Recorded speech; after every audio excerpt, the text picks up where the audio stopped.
amata.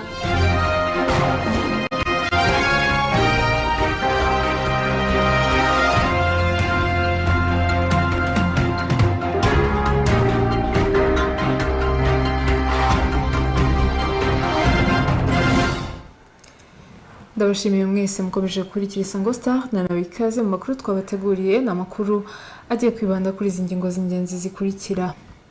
Kuri wa kabiri ikigo gishinzwe kugenzura ibiribwa n'imiti mu Rwanda FDA gifatanyije n'urwego rw'ubugenzacyaha RIB bahagaritse ubuki buzwi ku izina rya Best Honey nyuma yo gusanga butujuje ubuziranenge. Hari abaturage bavuga ko ibikorwa byo kubungabunga icyogogo cya Sebeya byabafashije mu mibereho yabo. Hanze y'u Rwanda, polisi ya Uganda yatangaje ko yataye muri yombi umuturage wa Amerika kubera uruhare ashinjwa kugira mu bikorwa birwanya leta. Naho mu gice twise RIB Time mu makuru yacu ni igice twahariye imikorere y'urwego rw'igihugu rw'ubugenzacyaha RIB. Uru rwego ruradusobanurira icyaha cyo gukubita no gukomeretsa.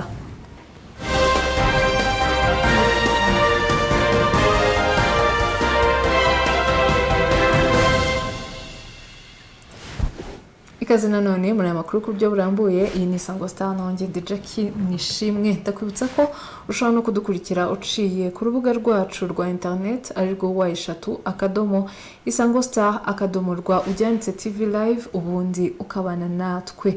Reka aya makuru yacu tuyahere hano mu Rwanda. Kuri uyu wa kabiri urukiko rwisumbuye rwa Gasabo rwaburanishije ubujurire bwa idamange rya Mugwiza Yvonne ku cyemezo kimufunga by'agateganyo, aho yajuriye avuga ko yafunzwe bidakurikije amategeko kandi n'ubu aho afungiye ngo akababuzwa kwegera abandi, bityo agasaba kurekurwa akaburana adafunze.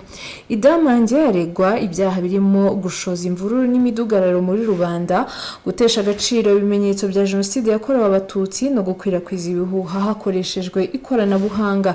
Ibi byaha aregwa bishingiye ahanini ku byatangaje ku rubuga rwa YouTube ku itariki 15 z'ukwezi gushize kwa kabiri uyu mwaka wa 2021. Uruhande rwa idamange n'abamwunganira mu mategeko bavuze ko icyemezo cyo kumufunga by'agateganyo cyafashwe n'urukiko rw'ibanze rwirengagije ko yasatswe akanafungwa mu gicuku kandi amategeko atabyemera.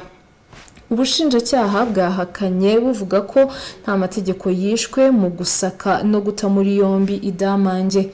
Idamange yavuze kandi ko amashusho yashingiweho afatwa yashyize kuri YouTube saa 8 z'amanywa, abaje kumufata bakahagera saa 8 n'igice hashize iminota 30. Akavuga ko akurikije iyo minota abaje kumufata batari bazi ibyo yavuze muri iyo video kandi ariyo yashingiyeho ibyaha aregwa.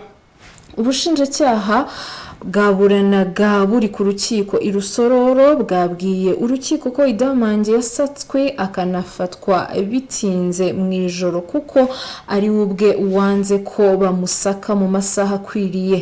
Naho ku gihe yatangarije ubutumwa bwe n'igihe ubugenzacyaha bwamugereyeho, umushinjacyaha yavuze ko iby'ingenzi bigize ibyaha bari bamaze kubibona mu butumwa bwe bumara iminota 53 kandi ko nta wari utegetse ubugenzacyaha kureba video yose. Ubushinjacyaha bwasabye ko akomeza gufungwa by'agateganyo. Urukiko rwavuze ko ruzasoma umwanzuro ku wa mbere tariki ya 29 z'uku kwezi kwa gatatu. Dukomeza n'ayandi makuru kuri wa kabiri mu kiganiro n'itangazamakuru. Ubuyobozi bw'ikigo gishinzwe kugenzura ibiribwa ndetse n'imiti mu Rwanda FDA gifatanyije n'urwego rw'ubugenzacyaha RIB bahagaritse ubuki buzwi ku izina rya Best Honey nyuma yo gusanga butujuje ubuziranenge kandi buri henshi ku isoko ryo mu Rwanda. Ibi bibaye nyuma y'uko byari byaragaragaye ko hari ubuki buri gucuruzwa hirya no hino butaragenzuwe n'iki kigo, ndetse igenzura ngo rikaba rinakomeje ku bundi bwafatiriwe. Byinshi kuri iyi nkuru tubibaze mugenzi wacu Thierry Ndayishimiye. Ibi bitangajwe nyuma yo kumenya ko hari ubuki bucuruzwa mu Rwanda butujuje ubuziranenge, aho iki kigo gishinzwe ibiribwa n'imiti bafatanyije n'urwego rw'ubugenzacyaha RIB bari bamaze iminsi mu gikorwa cyo guhiga no gufatira ubuki butujuje ubuziranenge. Muri icyo gikorwa hakaba harafatiriwe ubuki bungana n'ibiro 1322 ndetse hafatwa n'ababukora bakanabucuruza. Kuri ubu mu buki bumaze gukorerwa igenzura hari bumwe bwapimwe butujuje ubuziranenge, aho ngo basanze bwaravangiwe amazi n'isukari, bukaba buzwi ku izina rya Best Honey. Gisagara Alex, umuyobozi mukuru ushinzwe igenzura n'iyubahirizwa ry'ubuziranenge muri Rwanda FDA, nibyagarukaho. Hari ubwoko bumwe bwiyongeye ku bundi twasanze butameze neza, twakuye ku isoko, twasanze bumeze nawe yaravanze amazi n'isukari n'ibindi agashyira ku isoko yabyita ubuki. Ubwo rero uyu nawe tugiye kubukura ku isoko, tugiye gutanga itangazo ribukura ku isoko. Ubwo buki bwitwa Best Honey, so bukorwa n'uruganda yitiriye Nyungwe Forest. Ubwo rero tugiye gusohora itangazo ribukura ku isoko nabwo, kugira ngo abanyarwanda bamwe ubuki bw'umwimerere butavangiye. Turakomeza, igikorwa kirimo gukomeza, n'ubu turacyari muri inspection kugira ngo tugerageze dukure ubuki bwose bwaba butameze neza ku isoko ry'u Rwanda. Umuvugizi w'umusigire w'urwego rw'ubugenzacyaha RIB Dr Murangira Bitieri avuga ko abihangira imirimo bakwiye kubikora batanyuranyije n'amategeko, bakanatekereza ibitari bubangamire ubuzima bw'abantu.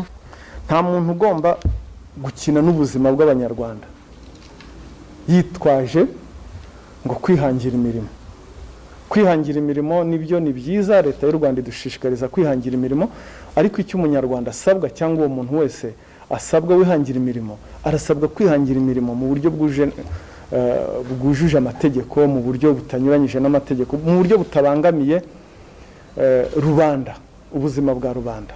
Dr Murangira Bitieri yanagarutse ku ngaruka mbi z'ubuki butujuje ubuziranenge ku baguzi babwo babugura bazi ko ari umuti. Mutekereze nk'umuntu wari ufite ikibazo cya diabete, agiye kwa muganga mubujije amubwiye tugabanye isukari, ujye ukoresha ubuki. Akajya muri supermarket akagura ubuki, akagura bya bintu azi ko ari ubuki aguze, akagenda akabukoresha, aho kugira ngo diabete igabanuke yabikoresha azi ko ari ubuki, kumbe bwa buki burimo ibindi bintu birimo n'isukari irenze. Ibyo urumva ko nk'urwego rw'igihugu dufatanyije n'izindi nzego ntabwo twakwemera ko biba muri uru Rwanda. Ahakorerwa n'ahacururiza ubuki hagenzuwe n'iki kigo hagera kuri 93.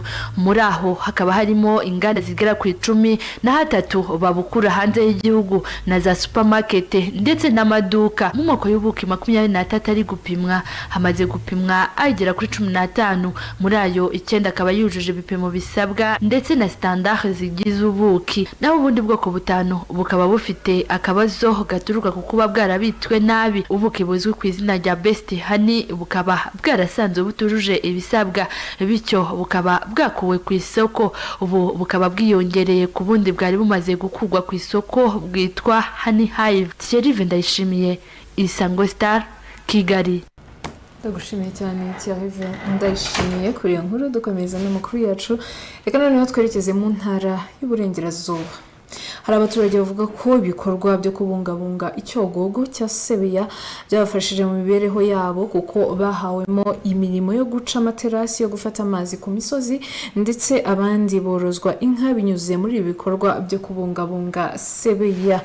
Ubuyobozi bw'uturere tunyuramo umugezi wa Sebeya nabwo bushimangira ko uyu mushinga wo kubungabunga icyogogo cya Sebeya wazigiye, kuko uri no gufasha abaturage kwizigamira muri gahunda ya Ejo Heza. Byinshi kuri iyi nkuru tubaze mugenzi wacu Peter Clever Nzeyimana. Ubuzima busanzwe nari mbayeho, mfite umurima kuri Sebeya ibiraje irawangiza, hazaho umushinga.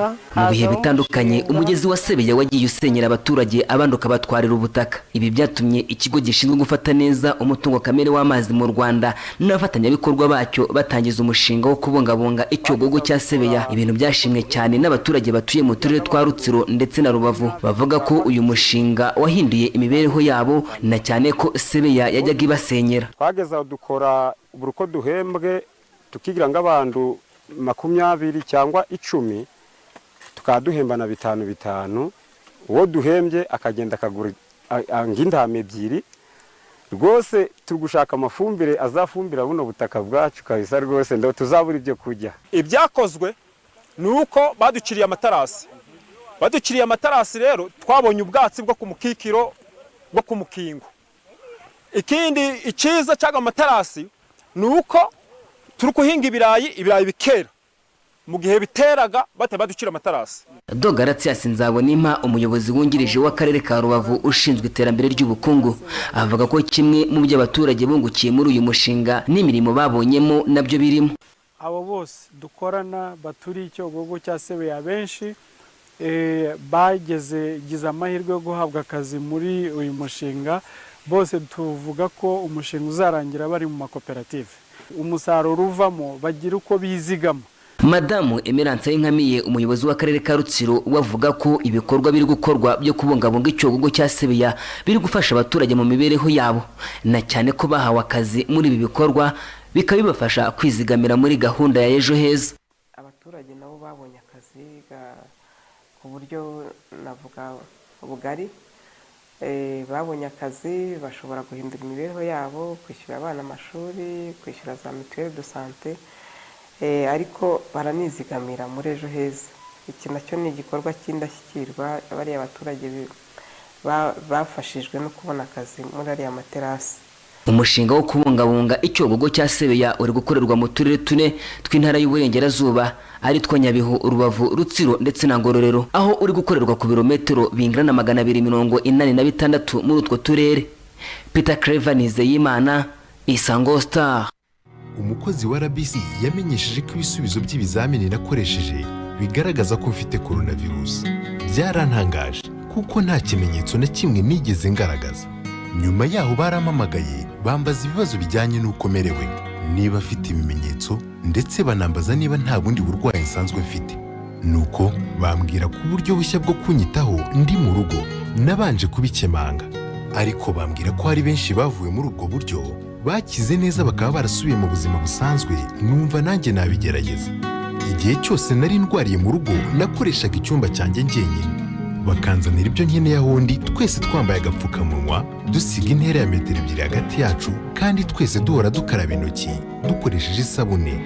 Nyuma y'ibyumweru 2 kuko ntashoboraga kugira uwo nanduza, nagiye kwa muganga bankorera ikindi kizami. Nishimira ko nta muntu wahaye umuryango wanjye akato cyangwa ngo tugire icyo tubura mu rugo, kuko twagiye twakira ubufasha buturutse mu isibo ry'aho dutuye.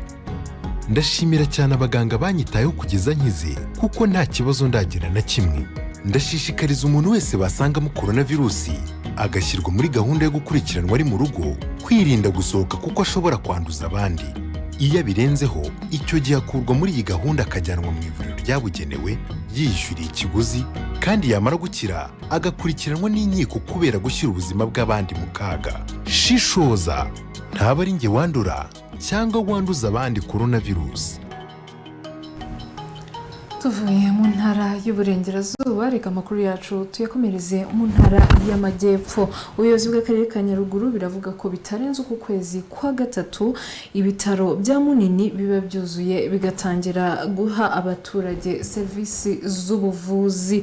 Ni ibitaro biteganyijwe ko bizuzura bitwaye amafaranga y'u Rwanda asaga miliyari 7. Byinshi kuri inkuru tubaze mugenzi wacu Rukundo Emmanuel.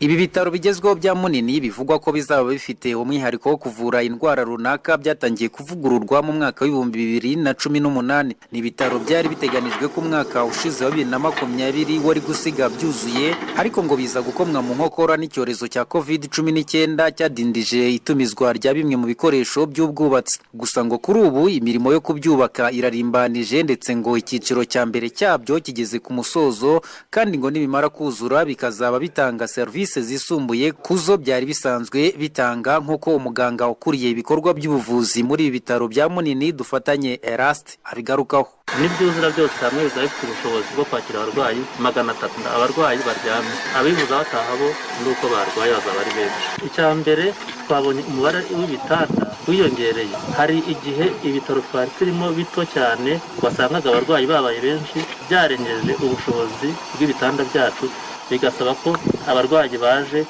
hari abo tuvuga tutirika tubohereze ku bitaro bikuru. Hari serivisi twagiye tubona zitandukanye, hari aho kuvurira amaso, hari aho kuvurira amenyo, hari inzu zo kubagiramo ubu zizaba zibaye enye. Umuyobozi w'akarere ka Nyaruguru Gashema Janvier we avuga ko uku kwezi kwa gatatu ibi bitaro abaturage bemerewe na nyakubahwa Perezida wa Repubulika y'u Rwanda Paul Kagame kurangira nabyo byuzuye. Uko mubizi rero imvugo y'umukuru w'igihugu niyo ngiro, koko ibitaro byatangiye kubakwa. Warumbajije ikigero bigezeho, bigeze kuri 90%. Bikaba biteganyijwe ko bigomba kurangira muri uku kwezi kwa gatatu. Ababyubaka bari gukora amanywa n'ijoro kugira ngo ibyo bitaro birangire. Icyo bizafasha abaturage b'akarere ka Nyaruguru, yimba hari washakaga kujya mu bitaro yenda bya CHUB bihuye kugira ngo bajye gushaka serivisi yenda zitabashaga kuboneka ku Munini bitewe n'ibikorwa remezo bihari by'inzu abaganga bahari bakoreragamo. Ntekereza ko ubwo ibikorwa remezo bimaze kuboneka, inzu imaze kuboneka, inyubako, bizanajyana no kubona abaganga bazobereye bo gufasha abaturage bacu. Ugize ikibazo rero akarwara azabona serivisi z'ubuvuzi hafi. Icyiciro cya mbere cy'ibi bitaro byo ku Munini kizaba kigizwe n'ibyumba 168 biri mu magorofa 2 ahujwe n'ikiraro, ndetse icyiciro cya kabiri cyo kizaba kigizwe n'ibyumba 132. Ni ibitaro kandi biteganijwe ko bizuzura bitwaye amafaranga y'u Rwanda asaga miliyari 7 z'amafaranga y'u Rwanda, bifite n'ubushobozi bwo kwakira abarwayi basaga 300. Mu ntara y'Amajyepfo mu karere ka Nyaruguru, nari Rukundo Emmanuel, Isango Star. Burya iterambere ridaheza rigizwemo uruhare na buri wese kandi rigera kuri bose, niryo terambere rirambye. Hagamijwe rero kwinjiza abantu bafite ubumuga muri gahunda z'iterambere, inama y'igihugu y'abantu bafite ubumuga NCPD ku bufatanye n'umuryango Hope and Homes for Children yateguye inama ya kane y'akarere ka Afurika y'Uburasirazuba, ikazaba kuva tariki 24 kugeza ku 26 Werurwe mwaka wa 2021 hifashishijwe ikoranabuhanga kugira ngo dukomeze twirinde ikwirakwira rya COVID-19. Ibiganiro bizajya bitambuka live kuri NCPD YouTube, Facebook na Webex. Iyi nama izitabirwa n'abahagarariye abantu bafite ubumuga bo mu bihugu bigize umuryango wa Afurika y'Uburasirazuba. Mwese rero muhawe ikaze muri ibyo biganiro, bityo duhamye ingamba zo kwinjiza abantu bafite ubumuga mu iterambere duharanira twese. Ubu butumwa mubugejejweho n'inama y'igihugu y'abantu bafite ubumuga NCPD na Hope and Homes for Children ku bufatanye na Roger Pet.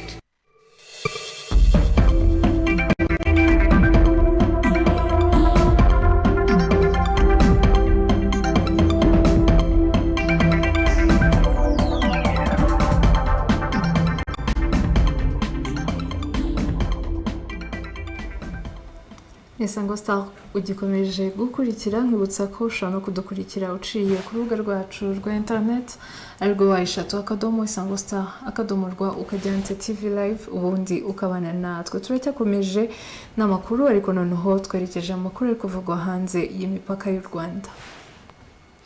Reka tuhere muri Uganda. Polisi y'iki gihugu yatangaje ko kuwa mbere yataye muri yombi umuturage wa Amerika kubera uruhare ashinjwa kugira mu bikorwa birwanya leta bigamije kubangamira imikorere yayo. Umunyamerika Guy Smith yatawe muri yombi ku cyumweru mu mujyi wa Fort Portal mu karere k'uburengerazuba bwa Uganda nk'uko polisi yabitangaje ku mbuga nkoranyambaga. Polisi yavuze ko Bwana Smith agifunze mu gihe amaperereza akomeje. Gusa Smith ntarumva agira icyo avuga ku byaha arimo kuregwa. Ibiro ntaramakuru Reuters byasubiyemo amagambo y'umuyobozi wo mu biro bishinzwe ububanyi n'amahanga bwa Amerika avuga ko leta y'Amerika yamenye iby'uwo muturage wayo wafunzwe kandi ko Amerika yiteguye kumuha ubufasha bwose. Dukomeza n'andi makuru ari kuvugwa hanze y'imipaka y'u Rwanda, twerekeze muri Leta Zunze Ubumwe za Amerika. Umugabo witwaje imbunda yishe abantu 10 barimo n'umupolisi nyuma y'impagarara zamaze amasaha mu isoko ry'imboga ryo muri leta ya Colorado nk'uko polisi y'Amerika ibivuga. Icyo gitero cyabereye mu mujyi wa Boulder cyaje kurangira hari inkomere itambaye ishati ikekwaho kukigaba ivanwa mu isoko rizwi nka King Soppers. Ukurasana kwatangajwe kurimo kuba n'ababibonye biba guca ku rubuga rwa YouTube. Kuri Twitter, Governor Jared Polis wa leta ya Colorado yavuze ko yifatanyije n'ababuriye ababo muri ubu bwicanyi. Perezida Joe Biden nawe yahawe amakuru ajyanye n'iryo raswa nk'uko ibiro bya White House byabivuze. Mu kwezi gushize ariko Bwana Biden yavuze ko agiye gusaba ko hashyirwaho amategeko akaze kurushaho yo kugenzura amakuru ajyanye n'ibihe byahise by'umuntu uwo ari we wese wifuza kugura imbunda. Reka tujye mu gice twise RIB Time mu makuru yacu. Ni igice twahariye imikorere y'urwego rw'igihugu rw'ubugenzacyaha RIB. Uru rwego rurasobanura icyaha cyo gukubita ndetse no gukomeretsa. Reka nakire umuvugizi w'umusigire wa RIB Dr Murangira Thierry ni mu kiganiro giranye na mugenzi wacu Thierry Ndayishimiye.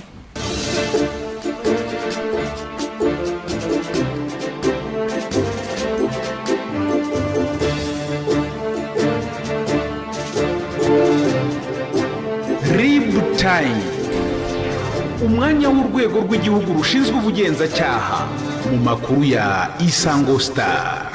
Uburenganzira bwa muntu, umuntu afite uburenganzira bwo kudahungabanywa buteganwa n'itegeko nshinga ry'u Rwanda, aho mu ngingo ya 12, 13 ndetse n'iya 14 ziteganya uburenganzira bwa muntu bwo kudahungabanywa. Ingingo ya 12 ivuga ku burenganzira bwo kubaho, ya 13 ubudahungabanywa bw'umuntu, ya 14 uburenganzira bwo kudahungabanywa ku mubiri no mu mutwe. Iyo tuvuze ngo gukubita cyangwa gukomeretsa ni igikorwa aho itegeko ingingo y'121 yo mu itegeko riteganya ibyaha n'ibihano muri rusange ivuga riti umuntu wese abishaka ukomeretsa undi, umukubita cyangwa umusagarira ku buryo bwa kiboko bubabaje abakoze icyaha, iyo bihamijwe n'urukiko ahanishwa igifungo kitari munsi y'imyaka 3 ariko kitarenze imyaka 5 ndetse hakongeraho n'ihazabu hagati y'ibihumbi 500 na miliyoni 1. Hari n'igihe bibaho ugakubita umuntu cyangwa ukamukomeretsa bitari ubushake. Ibyo nabyo bihanwa n'amategeko, aho ingingo y'120 itegeko riteganya ibyaha n'ibihano muri rusange nayo ivuga ati umuntu wese ukubita cyangwa ukomeretsa undi biturutse ku buryo buke, ubwitonzi buke, uburangare, umwete muke, ubuteshuke buke n'ubuteganye buke aba akoze icyaha. Iyo bihamijwe n'urukiko rero nawe ahabwa igifungo cy'iminsi 8 ariko kitarengeje amezi 2 ndetse hakongeraho n'ihazabu hagati y'ibihumbi 100 n'ibihumbi 200. Mu isesengura RIB ikora igaragaza ko impamvu zikunze gutuma habaho icyaha cyo gukubita no gukomeretsa, iya mbere hazamo amakimbirane atandukanye. Amakimbirane ashobora kuba hagati y'abantu, hagati y'imiryango cyangwa hagati y'abashakanye nabo, kuko iki cyaha kijya kigaragaramo gukubita no gukomeretsa hagati y'abashakanye. Amakimbirane atandukanye ashingiye ku bintu nabyo bitandukanye. Hakaba indi mpamvu ya kabiri, impamvu y'ubusinzi ndetse no gukoresha ibiyobyabwenge. Izo nazo ni impamvu tubona zigenda zizamura imibare yo gukubita no gukomeretsa, aho abantu usanga akubise undi akamukomeretsa kubera ko yari yanyoye ibiyobyabwenge cyangwa se yari yanasinze. Hari n'izindi mpamvu rero, impamvu y'urugomo nayo iragaragara mu bintu bituma habaho gukubita no gukomeretsa, kwihorera, kwihanira ndetse n'intonganya. Icyo tubwira rero abaturarwanda bumva iki kiganiro ni uko ibi byaha babyirinda. Iki cyaha cyo gukubita cyangwa gukomeretsa kiza mu byaha 5 bya mbere mu mibare y'abantu RIB yakira. Iyo urebye ikintu biba bishingiyeho ni ibintu bishobora kwirindwa, n'abanyarwanda ku buryo imibare yagabanuka. Ibihano byabyo ntabwo ari ibihano bitoya, bitewe n'ingaruka za icyaha cyo gukubita no gukomeretsa byateye, ibihano biriyongera. Iyo nko gukubita no gukomeretsa byateye urupfu, igihano kiba igifungo kitari munsi y'imyaka 15 ariko kitarengeje imyaka 20, hakongeraho n'ihazabu hagati ya miliyoni 5 na miliyoni 7. Urumva ko ibyo bihano biremereye. Iyo gukubita no gukomeretsa byagambiriwe cyangwa byategewe igico, ibihano nabwo ni hagati y'imyaka 10 na 15 ndetse n'ihazabu ya miliyoni 3 kugera kuri miliyoni 5. Iyo rero noneho gukubita no gukomeretsa nabwo byateye indwara cyangwa ubumuga buhoraho butuma ntacyo umuntu yikorera, kubuza burundu urugingo rw'umubiri gukora no gutakaza igice cy'umubiri, aho naho ibihano biriyongerana hagati y'imyaka 10 n'imyaka 15 n'ihazabu hagati ya miliyoni 3 na miliyoni 5.